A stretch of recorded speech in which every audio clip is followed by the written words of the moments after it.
عزیز توجه فرمایید تا دقایقی دیگر بیانیه بسیار مهم شورای عالی امنیت ملی کشور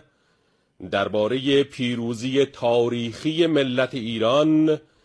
در جنگ تحمیلی سوم را به آگاهی میرسانم. به استحضار ملت شریف، بزرگ و قهرمان ایران میرساند دشمن در جنگ ناجوانمردانه، غیرقانونی و جنایتکارانه خود علیه ملت ایران دچار شکستی غیرقابل انکار، تاریخی و خرد کننده شده و به برکت خون پاک و مطهر رهبر شهید انقلاب اسلامی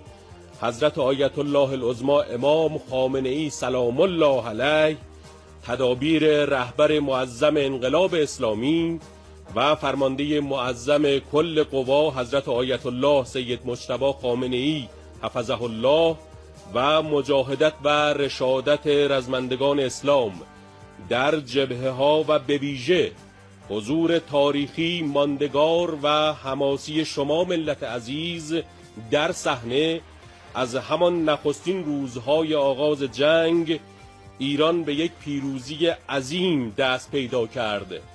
و امریکای جنایتکار را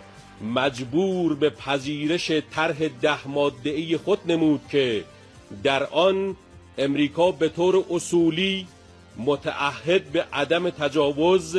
استمرار کنترل ایران بر تنگه هرمز، پذیرش غنیسازی، رفع همه تحریم‌های اولیه و ثانویه، خاتمه تمامی قطعنامه‌های شورای امنیت و شورای حکام، پرداخت خسارت ایران، خروج نیروهای رزمی امریکا از منطقه و توقف جنگ در همه جبهه‌ها